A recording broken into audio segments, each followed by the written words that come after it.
O Sacrament most holy, O Sacrament divine, all praise and all thanksgiving be every moment thine.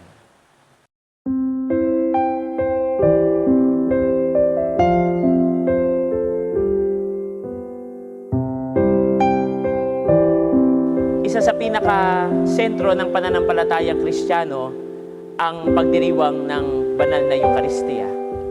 Simula pa noong panahon ng unang mga alagad, ipinagdiwang na nila ang misteryong ito bilang pag-alala sa paghahandog ni Jesus ng kanyang katawan at dugo sa huling hapunan.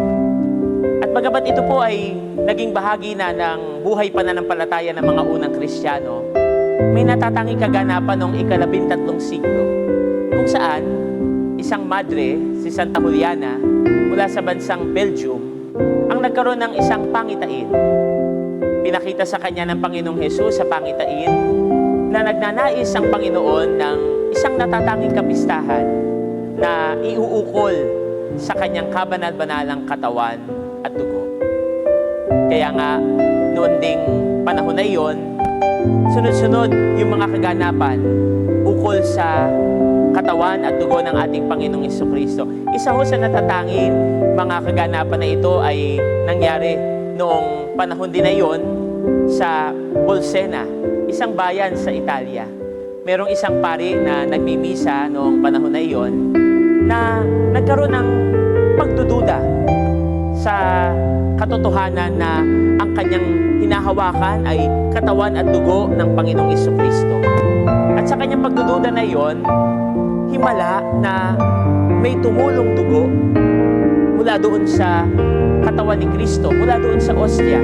At ang dugo na ito ay pumatak doon sa corporal o yung maliit na mantel na ginagamit ng patungan ng katawan at dugo ng ating Panginoong Jesucristo. Alam niyo po hanggang ngayon, kapag dumalaw kayo sa Katedral ng Orvieto, naroroon ang mantel o corporal na iyon kung saan naroroon at naging mantsa yung dugo mula doon sa ostia o katawan ni Kristo na hinawakan ng pari noong panahon na yun. Noong 1264, si Papa Urbano na ika-4 ay nagtalaga ng natatanging araw bilang pagdiriwang ng kabanal-banalang katawan at dugo ng ating Panginoong Jesucristo, ang kapistahan ng Corpus Christi. Sa marami pong bansa, sa kasalukuyan, ito'y ipinagdiriwang sa araw ng Huwebes, pagkatapos ng pagdiriwang ng kapistahan ng kabanal-banalang Santatlo. Ngunit dito sa Pilipinas at sa ilang pang mga bansa, ito po ay ipinagdiriwang at inililipat sa sumusunod na linggo. Natatangi ho ang pagdiriwang na ito, sapagkat sa pagdiriwang na ito, una inaalala natin ang katawan at dugo ni Kristo ay isang pagpapaalala ng kanyang presensya, no? O presence. Ibig sabihin, bagamat si Jesucristo ay wala na yung kanyang pisikal na katawan sa ating piling, pero alam natin na nananatili yung kanyang presensya kasama natin araw-araw. At hindi lang ito presensya na nakikita natin, presensya ito na tinatanggap natin. Pangalawa, ang pagdiriwang na ito ng Corpus Christi ay pagpapakita rin na tayong lahat ng mga Kristiyano ay katawan ni Kristo. Ang katawan ni Kristo po ay hindi lang yung Santisimo Sakramento na tinatanggap natin. Ang katawan ni Kristo ay tayong mananampalataya. Iisa tayong katawan. Si Kristo ang ulo, tayo ang mga bahagi. Kaya nga, ito rin ho ay paanyaya ng patuloy na pagkakaisa ng simbahan. Presensya, pagkakaisa. Natatangi ho ang araw na ito ng kapistahan ng Corpus Christi. Sa maraming mga parokya sa Pilipinas at sa iba't ibang panig ng mundo, nagkakaroon ng pagtatanod o bihilya sa harap ng Santisimo Sakramento. Sa ibang mga lugar, ito pa ay umaabot ng ilang oras pa, minsan magdamagan.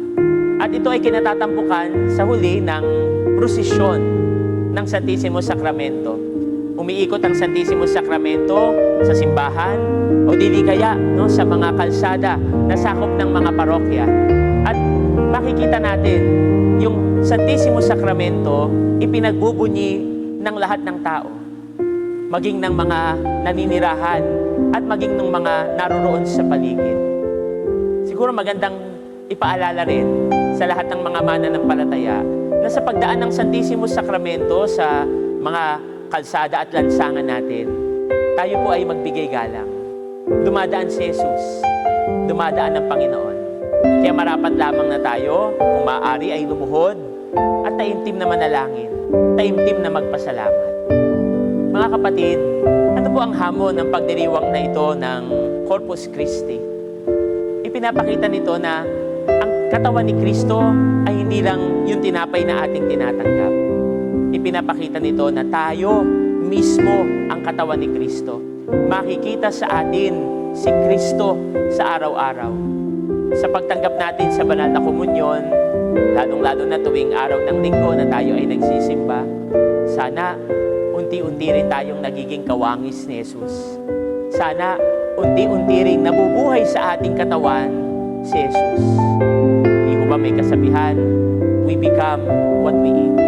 Kung ano yung ating tinatanggap at kinakain, nagiging ganun din tayo. Sa pagtanggap natin ng katawan ni Kristo, tinatanggap natin siya. At ang ating dalangin at dasal, sana tayo rin maging katulad niya.